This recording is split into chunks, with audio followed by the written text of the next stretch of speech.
ചൂട് വർദ്ധിക്കുന്ന കാലമായതുകൊണ്ട്, ചൂട് വല്ലാതെ വർദ്ധിക്കുന്ന കാലമായതുകൊണ്ട് ചൂടിനോട് എങ്ങനെയാണ് പ്രതിരോധിക്കേണ്ടത് എന്ന് ചോദിച്ചാൽ ഒരു വഴി ശുദ്ധമായ പച്ചവെള്ളം കുടിക്കുക.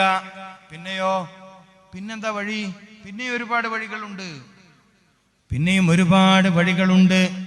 സാധാരണ ആരോഗ്യ രംഗത്തുള്ള വിദഗ്ധന്മാര് നമ്മളോട് പറയാറുള്ളത് 8 മണിക്ക് ശേഷം വെളിയിലിറങ്ങി വെയിൽ കൊള്ളരുത്, 5 മണി വരെ. നല്ല ഉപദേശമാണ്. ആരോഗ്യ പരിപാലന രംഗത്ത് പ്രവർത്തിക്കുന്ന ഗവൺമെന്റ് സംവിധാനങ്ങളൊക്കെ നല്ലത് തന്നെയാണ്. അവരുടെ ഉപദേശങ്ങളൊക്കെ പരമാവധി നമ്മൾ സ്വീകരിക്കുക തന്നെ വേണം. സ്വീകരിക്കണം. എല്ലാ നല്ല ഉപദേശങ്ങളും നമ്മൾ സ്വീകരിക്കണം. കുട്ടികളെ വല്ലാതെ വെയിലത്തിറക്കരുത്. അസ്ഥിരോഗം വർദ്ധിക്കുന്നതിൽ ചൂട് വലിയ കാരണമാണ്. ഓസ്റ്റിയോപൊറോസിസ്, എല്ലിങ്ങനെ വളഞ്ഞിട്ടേ കൊടയുടെ കമ്പി മാതിരി, കൊടയുടെ കമ്പിയില്ലേ തുറന്നാൽ, ഒരു കൊട തുറന്നാൽ കമ്പി നിൽക്കണ പോലെ, കമ്പി ഇങ്ങനെ വളഞ്ഞു നിൽക്കണ പോലെ കാല് വളഞ്ഞ്, കാല് പതുക്കെ ഇങ്ങനെ വളവ് വന്ന് പൊട്ടിപ്പോവുന്ന രോഗം. ഇപ്പൊ തേയ്മാനേ വന്നിട്ടുള്ളൂ, മുട്ട മടക്കാൻ പറ്റാത്ത പ്രശ്നമേ ഉള്ളൂ. മാരകമായൊരു രോഗം പുതിയ സമൂഹത്തെ കാത്തു നിൽക്കുകയാണ്. എല്ലാം നൊരുമ്പിപ്പോവുന്ന രോഗം കാത്തു നിൽക്കുകയാണ് എൻ്റെ യുവാക്കളെ. 17-18 വയസ്സ് ജീവിതത്തെ ആഘോഷിക്കണമെന്ന് തീരുമാനിച്ചിരിക്കുന്ന ചെറുപ്പക്കാരെ, നിങ്ങളെ കാത്തുകൊണ്ട് ഒരു മാരകമായ രോഗം പ്രത്യക്ഷമായിട്ടുണ്ട്. നിങ്ങളെയാണ് ടാർഗറ്റ് ചെയ്തിരിക്കുന്നത്. അസ്ഥി നുരുമ്പിപ്പോവുക, എല്ലുകൾ നുരുമ്പിപ്പോവുക. മരിച്ച് ഖബറിൽ വെച്ച് ദിവസങ്ങൾ കഴിഞ്ഞിട്ടുള്ള കാര്യമല്ല പറയുന്നത്. മരിച്ച് ഖബറിൽ വെച്ച് ആഴ്ചകൾ കഴിഞ്ഞിട്ടുള്ള കാര്യമല്ല പറയുന്നത്. പുതിയ കാലത്ത് ജീവിക്കുന്ന മനുഷ്യന്റെ എല്ലുകൾ നുരുമ്പിപ്പോവുന്ന രോഗം, എല്ലുകൾ ക്ഷയിച്ചില്ലാണ്ടാവുന്ന രോഗം വരാൻ പോവുകയാണ്. രാത്രി നീ കിടന്നുറങ്ങുമ്പോ നിന്റെ പുറത്ത് നട്ടെല്ലുണ്ടായിരുന്നു. രാവിലെ സുബഹിക്ക് പള്ളി പോണെന്നുള്ള പൂതിയിൽ നീ ഉറക്കത്തിൽ നിന്നറിഞ്ഞുവെങ്കിലും നിനക്ക് എഴുന്നേൽക്കാൻ പറ്റുന്നില്ല. നട്ടെല്ല് ഉണ്ടായിരുന്ന ഭാഗത്ത് ആ വസ്തു കാണൂല, നിനക്ക് എഴുന്നേൽക്കാൻ പറ്റൂല. നട്ടെല്ല് ദ്രവിക്കുന്ന രോഗം വരാൻ പോകുന്നു. അള്ളാഹു നമ്മളെ കാത്തുരക്ഷിക്കട്ടെ.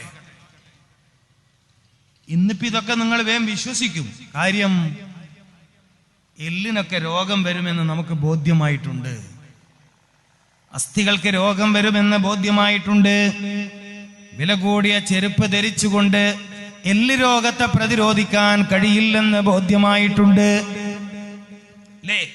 വില കൂടിയ ആഭരണം ധരിച്ചു എന്നതിന്റെ പേരിൽ സെർവിക്കിൾ, അതായത് പെരടിയുടെ ഭാഗത്തെ അസ്ഥിക്ക് വേദന വരുന്നത് തടയാൻ പറ്റുന്ന ഒരൊറ്റ പെണ്ണുങ്ങളും ചിന്തിക്കണ്ട, നടക്കൂല.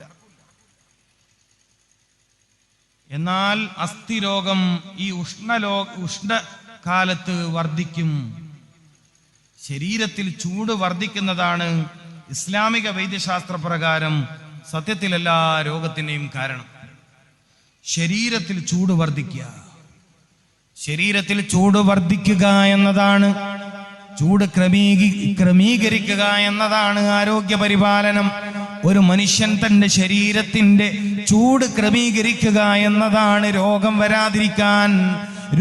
വരാതിരിക്കാൻ അയാൾ ചെയ്യേണ്ടത്. അതുകൊണ്ടാണ് വെള്ളം കുടിക്കാൻ പറഞ്ഞത്. മാത്രമല്ല, മറ്റൊരു പ്രധാന കാര്യം സഹോദരിമാർക്ക് പറഞ്ഞു കൊടുക്കാം. പ്രത്യേകിച്ചും നമ്മളൊക്കെ മാംസഭക്ഷണം വല്ലാതെ ഇഷ്ടപ്പെടുന്നവരാണ്. ഉഷ്ണകാലത്ത് മാംസം വേവിക്കുമ്പോൾ സഹോദരിമാരാണ് ശ്രദ്ധിക്കേണ്ടത്. ചൂട് കാലത്ത് ഇറച്ചി വേവിക്കുമ്പോൾ വെള്ളരി പോലത്തെ വസ്തു അതിൽ ചേർക്കണം. വെള്ളരി എന്ന് പറയില്ലേ? എന്റെ സഹോദരിമാരാണ് പാചകം ചെയ്യുന്നത്. ഉഷ്ണകാലത്ത് മാംസം കഴിക്കാതിരിക്കാൻ നമുക്ക് കഴിയൂല. വെള്ളിയാഴ്ചയെങ്കിലും ഇറച്ചി കഴിക്കണം. അത് ശരീരത്തിന്റെ ആരോഗ്യത്തിന് അനിവാര്യമാണ്. വെള്ളിയാഴ്ച ഇവിടെ ഇറച്ചി കഴിക്കലില്ലേ? വെള്ളിയാഴ്ച പൊഴിവ് ഇപ്പൊ എല്ലാ ദിവസവും കഴിക്കുന്നതുകൊണ്ട് വെള്ളിയാഴ്ചക്ക് വലിയ പൂതിയൊന്നുമില്ല. മുമ്പൊക്കെ വെള്ളിയാഴ്ച എന്ന് പറയുമ്പോൾ ഇറച്ചിന്റെ ഒരു മണം കൂടി ഉണ്ടാവലുണ്ട്. മുമ്പ് പഴയ കാലത്തൊരു കഥ പറയുന്നത്, വെള്ളിയാഴ്ച എന്ന് പറയുമ്പോൾ അതിനൊരു ഇറച്ചിയുടെ മണവും അത്തറിന്റെ മണവും, രണ്ടാ മണം ഉണ്ടായാല്. മുമ്പത്തെ കഥയാണ്. ഇറച്ചിക്കും മണമില്ല, അത്തറിനും മണമില്ല. ആഴ്ചയിൽ ഒരു ദിവസം എന്തായാലും എല്ലാവരും മാംസം കഴിക്കണം. വെള്ളിയാഴ്ച ഉച്ചക്ക് നല്ല പോത്തിറച്ചി വേവിച്ച് കഴിക്കണം. പക്ഷേ 1-2 മാസം നിങ്ങളതിൽ ചുരങ്ങ പോലോത്ത, വെള്ളരി പോലോത്ത വസ്തുക്കൾ ചേർത്ത് കഴിച്ചിട്ടില്ലെങ്കിൽ കരള് രോഗത്തെ നിങ്ങൾ കാത്തിരിക്കുക. അത്ര പറഞ്ഞാ പോരെ? നിങ്ങൾക്കെല്ലാം മനസ്സിലാകുന്നുണ്ടല്ലോ. കരൾ രോഗത്തെ നിങ്ങൾ കാത്തിരിക്കുക. മുമ്പ് ഹെപ്പറ്റൈറ്റിസ് എയും ബിയും ഉണ്ടായി, ഇപ്പൊ സിയും ഡിയും ആയി. ഡി വന്നോന്നറിയില്ല, വരും. സി എന്തായാലും വന്നു. കരൾ ചീയൽ രോഗം. കരൾ ചീയൽ രോഗം മനുഷ്യ ശരീരത്തിലെ അത്ഭുതാവയവം. മനുഷ്യ ശരീരത്തിലെ അത്ഭുതാവയവം കരൾ. വല്ലാണ്ട് സ്നേഹം കൂടിയ കരളേന്ന് വിളിക്കുന്ന എന്തുകൊണ്ടാ? ഒരുവിധം കേടുപാടൊക്കെ തീർക്കുന്ന ആളാണ് കരള്. അത്രയും ഇഷ്ടമുള്ള ആള്, അത്രയും പറ്റിയ ആളെ കരളേന്ന് വിളിക്കാവുന്നതിന്റെ അർത്ഥം. നമ്മുടെ ശരീരത്തിലെ ഒരുവിധം കേടുപാടൊക്കെ തീർക്കുന്ന ആളാണ് കരള്. അതുകൊണ്ടാ നമ്മൾ ചില ആളിന്റെ കരളേന്ന് വിളിക്കണത്. ഇപ്പൊ കണ്ടവനൊക്കെ കരളേന്നാ വിളിക്കുക.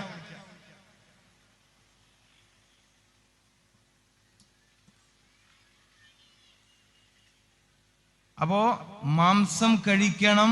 പക്ഷെ എന്തു വേണം? അതിൽ വെള്ളരി പോലോത്ത അല്ലെങ്കിൽ ചുരങ്ങ പോലോത്ത വസ്തുക്കൾ ചേർത്ത് വേവിച്ച് കഴിക്കണം സഹോദരിമാര്. സയ്യിദുനാ മുഹമ്മദ് റസൂലുള്ളാഹി സല്ലല്ലാഹു അലൈഹി വസല്ലമ തങ്ങൾ ഭക്ഷണം കഴിക്കാനിരുന്നാൽ കറിപ്പാത്രത്തിൽ, നിങ്ങൾ ശ്രദ്ധിക്കണം, ആയിഷ ഉമ്മ പറഞ്ഞ കഥയാണിത്. ഉമ്മുൽ മുഅ്മിനീൻ ആയിഷ ബീബി റളിയല്ലാഹു തആല അൻഹ പറഞ്ഞ ചരിത്രമാണിത്. നബി സല്ലല്ലാഹു അലൈഹി വസല്ലമ തങ്ങൾ ഭക്ഷണം കഴിക്കാനിരുന്നാൽ കറിയുടെ പാത്രത്തിൽ ഈ വിരല്, ചൂണ്ടുവിരൽ ഇങ്ങനെ കറിയുടെ പാത്രത്തിലിട്ട് തപ്പി നോക്കും ചുരങ്ങയുടെ കഷ്ണമുണ്ടോ എന്ന്. കറിയില് നമ്മൾ ചെമ്മീനൊക്കെ ഉണ്ടോ നോക്കണ ഒരു പഴയ കാലത്ത്. ചുരങ്ങയുടെ കഷ്ണമുണ്ടോ എന്ന് തപ്പി നോക്കാറുണ്ടായിരുന്നു. നാഡി ഞരമ്പുകളെ ശക്തിപ്പെടുത്താൻ കഴിവുള്ള അമൂല്യമായ ഭക്ഷ്യവസ്തുവാണ് ചുരങ്ങ. ഉഷ്ണകാലത്ത് പ്രത്യേകിച്ചും മാംസം വേവിച്ച് കഴിക്കുമ്പോഴും പ്രമേഹം പോലോത്ത രോഗമുള്ളവര്, നാഡീ തളർച്ച പോലോത്ത രോഗമുള്ളവര്, ഹൃദയ സംബന്ധമായ ക്ഷീണത്തിന്റെ രോഗമുള്ളവര് രാത്രി നേരത്ത് ചുരങ്ങ കറി വെച്ച് കഴിക്കുന്നത്, നടുവിന്റെ ഭാഗത്ത്, അരക്കെട്ടിന്റെ ഭാഗത്ത് സ്ഥിരമായ രോഗമുള്ളവർ ചുരങ്ങ കറി വെച്ച് കഴിക്കുന്നത് വലിയ ഗുണമുണ്ടാക്കും. സയ്യിദുനാ മുഹമ്മദ് റസൂലുള്ളാഹി സ്വല്ലല്ലാഹു അലൈഹി വസല്ലമ തങ്ങൾ വഫാത്തായതിനു ശേഷം അവിടുത്തെ സന്തത സഹചാരിയായിരുന്ന അനസ് റളിയല്ലാഹു തആല അൻഹു ചുരങ്ങയുടെ വള്ളി കണ്ടാൽ, ചുരങ്ങ എന്ന് പറയണ കായ് പിടിക്കണ മരം കണ്ടാൽ ബഹുമാനത്തോടെ ആദരവോടെ ആ മരത്തിലേക്ക്, ആ ചെടിയിലേക്ക് നോക്കി നിൽക്കാറുണ്ടായിരുന്നു. എന്റെ റസൂലുള്ളാഹിക്ക് ഏറ്റവും ഇഷ്ടപ്പെട്ട വസ്തുവാണല്ലോ ഇത്. എന്റെ റസൂലുള്ളാഹിക്ക് ഏറ്റവും ഇഷ്ടപ്പെട്ട വസ്തുവായിരുന്നല്ലോ ഇത് എന്ന് പറഞ്ഞുകൊണ്ട് അനസ് റളിയല്ലാഹു തആല അൻഹു ചുരങ്ങയുടെ വള്ളിയിലേക്ക് നോക്കി നിൽക്കാറുണ്ടായിരുന്നു. ചൂട് കാലത്ത് ഭക്ഷണം കഴിക്കുമ്പോൾ നിങ്ങൾ ശ്രദ്ധിക്കുക, ഇത്തരം വസ്തുക്കൾ ചേർത്ത് ഭക്ഷിക്കുക. അതുപോലെ ക്രമാതീതമായ ചൂട് നിങ്ങളുടെ ശരീരത്തെ തളർത്താതിരിക്കാൻ മറ്റൊരു പ്രധാനപ്പെട്ട കാര്യം കൂടി ഞാൻ പറഞ്ഞു തരാം. ഇന്നത്തെ വയത് ദുനിയാവ് സന്തോഷം ഉണ്ടാക്കാനുള്ള വയതാണ്. അതുകൊണ്ട് ഇതൊക്കെ പറഞ്ഞിരുന്നത്. ഉള്ളി ഉപയോഗിക്കുമ്പോ ചെറിയ ഉള്ളി ഉപയോഗിക്കുക. വേറെ പേരുണ്ടോ ഇവിടെ? ചെറിയ ഉള്ളി, ആ ചുവന്ന ഉള്ളി എന്താ പറയാ? ആ പെണ്ണുങ്ങൾക്ക് ഇത് മനസ്സിലാവേണ്ടത്. നിങ്ങൾക്ക് തിരിച്ചിട്ട് കാര്യമില്ല. നിങ്ങൾ ഈ കയ്യും കൈ ഇരിക്കുന്നല്ലാണ്ട് ഒരു വസ്തു നിങ്ങൾ കൂടലില്ല. ഇവർക്കാ അല്ലേ? നിങ്ങൾ ഈ കയ്യും കൈ ഇരിക്കുന്നല്ലാണ്ട് ഇവർ ഇതിനെ കൂടോ? ഒരു വസ്തുവിന് കൂടില്ല.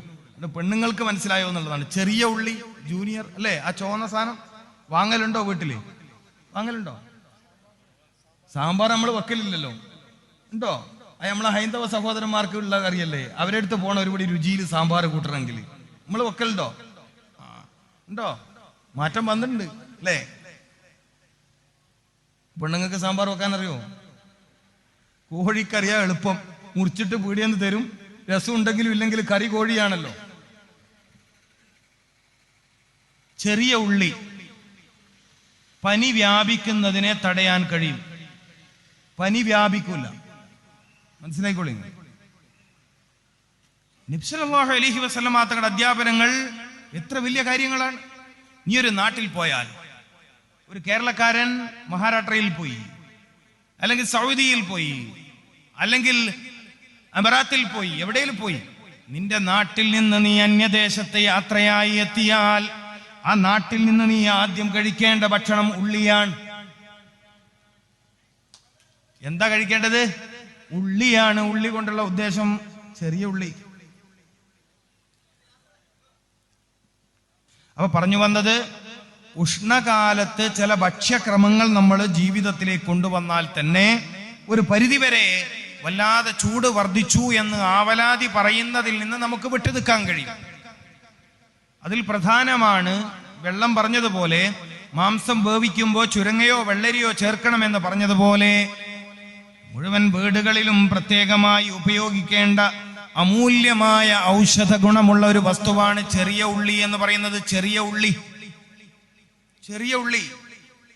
ഇതിവിടെ ഉപയോഗിക്കണം, നമ്മളെല്ലാവരും ഉപയോഗിക്കണം.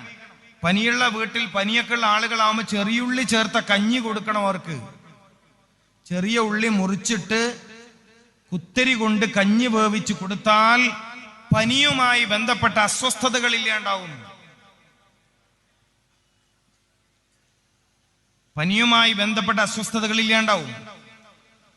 അപ്പോ ഉള്ളി ഉപയോഗിക്കുക, അത് ആരോഗ്യമുണ്ടാക്കും.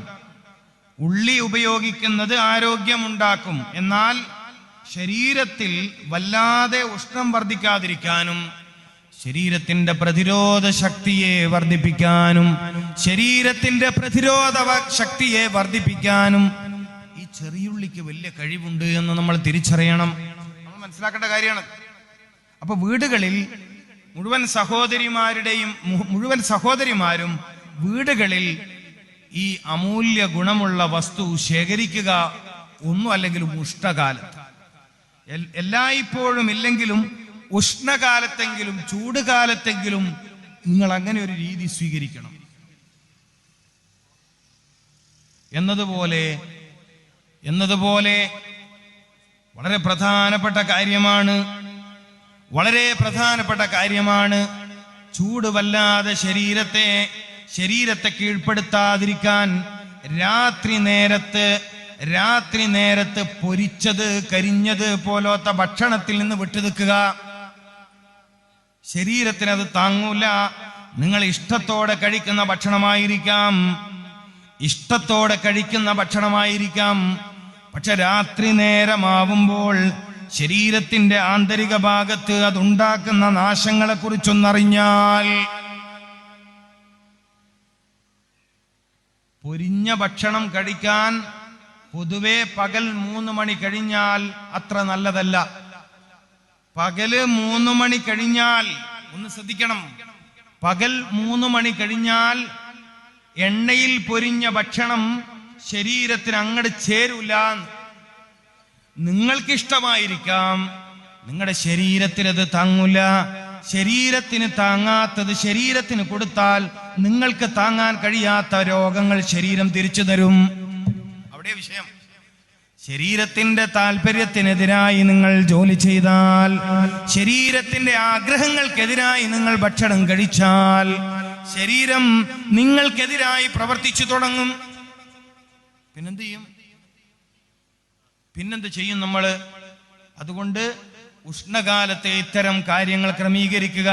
അകത്തേക്ക് കഴിക്കുന്ന ഭക്ഷണങ്ങളിൽ ഇനി ഒരുപാട് കാര്യങ്ങളുണ്ട്. ഉറുമാമ്പഴം കഴിക്കുന്നത്, പഴുത്ത മാങ്ങ കഴിക്കുന്നത്, മൂത്രാശയ രോഗങ്ങൾ. ചൂടുകാലത്താണ് പലർക്കും മൂത്രാശയ രോഗങ്ങൾ വർദ്ധിക്കുന്നത്, ഉഷ്ണരോഗങ്ങൾ വർദ്ധിക്കുന്നത്, ജനനേന്ദ്രിയ രോഗങ്ങൾ വർദ്ധിക്കുന്നത് ഉഷ്ണകാലത്താണ്. നല്ല പഴുത്തൻ നാട്ടുമാങ്ങകൾ കിട്ടുമെങ്കിൽ കഴിക്കുന്നത് ഒരു പരിധിവരെ മൂത്രാശയ രോഗങ്ങളെ പ്രതിരോധിക്കാൻ കഴിയും. ചൂടുകാലമാണിത്. നിങ്ങൾ ശ്രദ്ധിച്ചു നോക്കി, അല്ലാഹു സുബ്ഹാനഹു വ തആല എല്ലാ കൊല്ലവും മാങ്ങ തരത്തി ചൂടുകാലത്താ. നിങ്ങളതൊന്നും ശ്രദ്ധിച്ചിട്ടില്ല? എല്ലാ സീസണിലും മാങ്ങ വരാറുള്ളത് ചൂടുകാലത്തോടനുബന്ധിച്ചാ. നിങ്ങൾ അങ്ങനെ ശ്രദ്ധിച്ച് കഴിച്ചാൽ തീർച്ചയായും ഗുണമുണ്ടായിത്തീരും.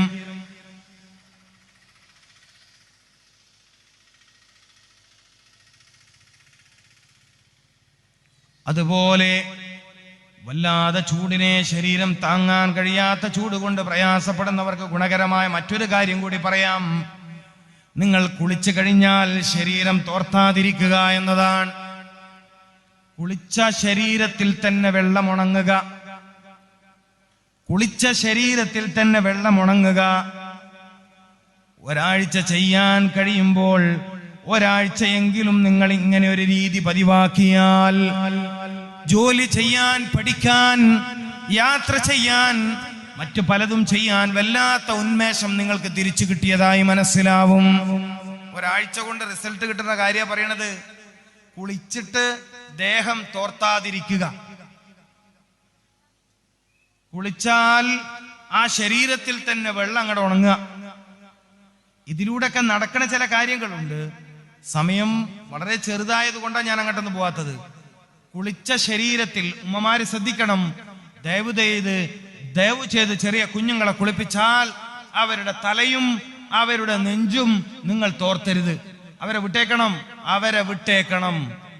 ആരോഗ്യമുള്ള കുഞ്ഞുങ്ങൾ വളരട്ടെ, ആരോഗ്യമുള്ള കുഞ്ഞുങ്ങൾ വളരട്ടെ.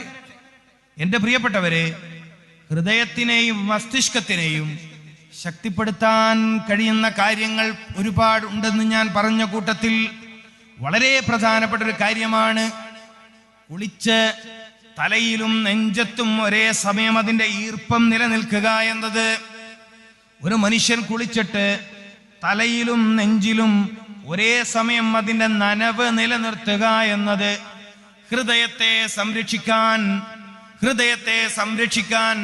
ഹൃദയഭിത്തികളെ സംരക്ഷിക്കാൻ സഹായിക്കുന്ന സെല്ലുകളെ, സ്റ്റെനോയിൽ സെല്ല് എന്ന് പറയും, സെല്ലുകളെ സംരക്ഷിക്കാൻ കഴിയുന്ന മെത്തഡാ പറയുന്നത്.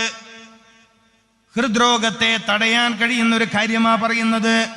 ഹൃദയത്തെ ബലപ്പെടുത്താൻ കഴിയുന്ന ഒരു കാര്യമാ പറയുന്നത്.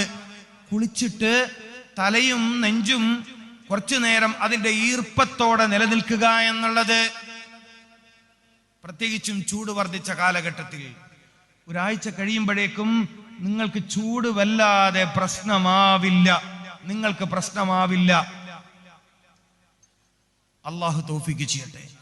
പിന്നെ കുളിക്കണ നേരത്ത് വേഗം തോർത്തിയിട്ടില്ലെങ്കിൽ നീരിറക്കൊക്കെ വരും, തുമ്മല് വരും, ജലദോഷമൊക്കെ വരും, ആകെ ഇടങ്ങറാവും എന്ന് പേടിയുള്ള ആളുകള് കുളിക്കുന്ന സമയത്ത് ഒരൽപ്പം വെള്ളം വായയിൽ വെക്കണം. വായക്കകത്ത് കുളിക്കാൻ തുടങ്ങുമ്പോൾ മുതൽ വെള്ളം ഉണ്ടാവണം. ആ വെള്ളം തുപ്പിക്കളയരുത്. കുളി കഴിഞ്ഞ് ശരീരത്തിലെ വെള്ളം മാറുന്നത് വരെ ആ വെള്ളം അവിടെ വെക്കുക. വല്ലാതെ നീരിറക്കം, അങ്ങനല്ലേ പറയാ, നീരിറക്കം എന്നല്ലേ ഇവിടെ പറയാ. നീരിറക്കത്തിന്റെ പ്രശ്നമുള്ളവർ, പെരടി വേദനയൊക്കെ വരും. പിന്നെ അങ്ങനെയുള്ളവർ ഈ ഒരു ശൈലി സ്വീകരിച്ചാൽ അവർക്ക് പ്രയാസം വരില്ല. എത്രയോ ആളുകൾക്ക്, ഞാനിത് പല സ്ഥലത്തും പറഞ്ഞതിന് ശേഷം ഇങ്ങനെ ചെയ്ത എത്രയോ ആളുകൾക്ക് ഇപ്പൊ അലർജി, തുമ്മൽ, ജലദോഷമൊന്നും ഇല്ല, റാഹത്തായി. ഒരുപാട് കാലമായി തുമ്മൽ, അലർജി രോഗങ്ങൾ കൊണ്ട് പ്രയാസപ്പെട്ട ഒരുപാട് ആളുകൾ ആ പ്രയാസകരമായ അവസ്ഥയിൽ നിന്ന് രക്ഷപ്പെട്ടിട്ടുണ്ട്. അവർ സന്തോഷം വിളിച്ചു പറഞ്ഞിട്ടുണ്ട്. ഞാൻ ഇപ്പൊ ഇത് പറയാൻ കാരണം അലർജി രോഗത്തിനെതിരെയല്ല, ചൂട് വല്ലാണ്ട് വർദ്ധിച്ചിട്ടുണ്ട്. അതിനോട് നമ്മുടെ ശരീരത്തിന് ഒന്ന് പിടിച്ചു നിൽക്കാൻ കഴിയണം. ഇനിയും ഒരു കാര്യം കൂടി എനിക്ക് വളരെ ഗൗരവത്തിൽ പറയാനുണ്ട്. നിങ്ങളുടെ വീടുകളിൽ രാത്രി സമയത്ത് ഒരുപാട് ബൾബുകൾ വെറുതെ കത്തിച്ചിടരുത്. ഇവിടെ ഇത് ഉറൂസ് മുബാറക്കാണ്.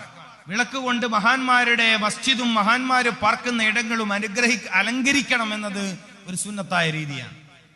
സാധാരണ വീടുകളിൽ ആവശ്യത്തിൽ കൂടുതൽ ലൈറ്റുകൾ, ഫാൻസി ബൾബുകൾ, മനസ്സിലാക്കണം, ഫാൻസി ബൾബുകൾ, കളർ ബൾബുകൾ വീട്ടിനൊരു പക്ഷേ കാണാൻ രസമുണ്ടാകും, അത് കാണാൻ രസമായിരിക്കും. ഒരുപാട് ലൈറ്റുകൾ ആവശ്യമില്ലാതെ രാത്രി നേരം കത്തിക്കുന്നത് ഗ്ലോബൽ വാർമിങ്ങിന് കാരണമായിട്ടുണ്ട്.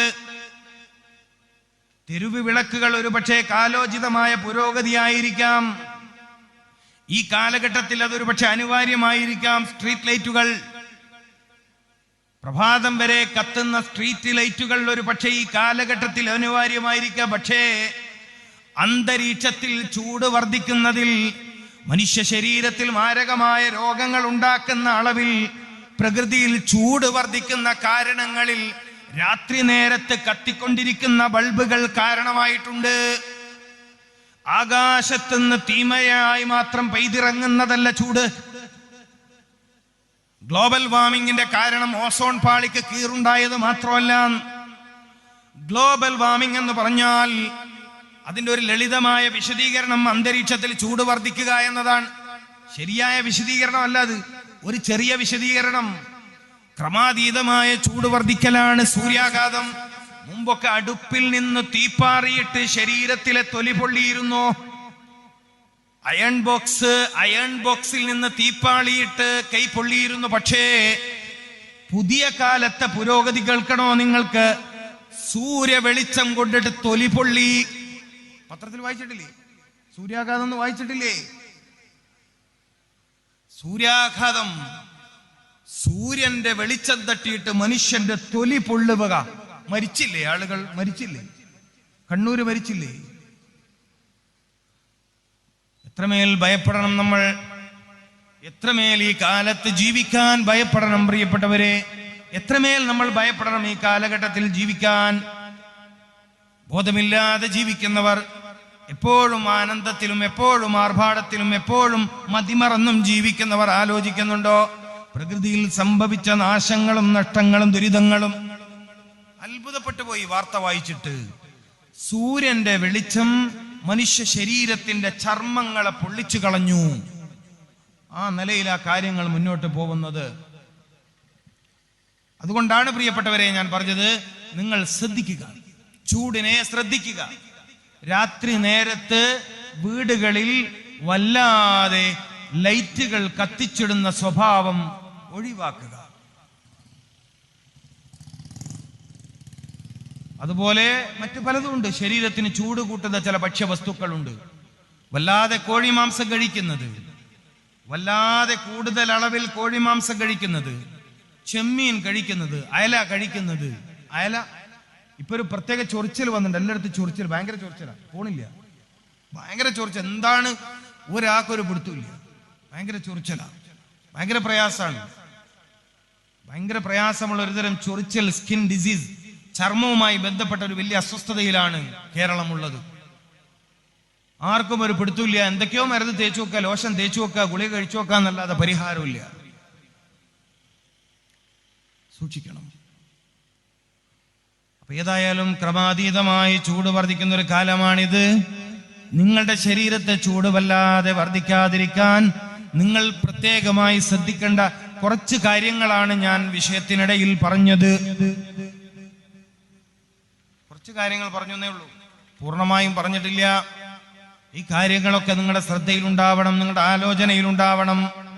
വീട് പരിപാലിക്കുന്ന മാതാപിതാക്കൾ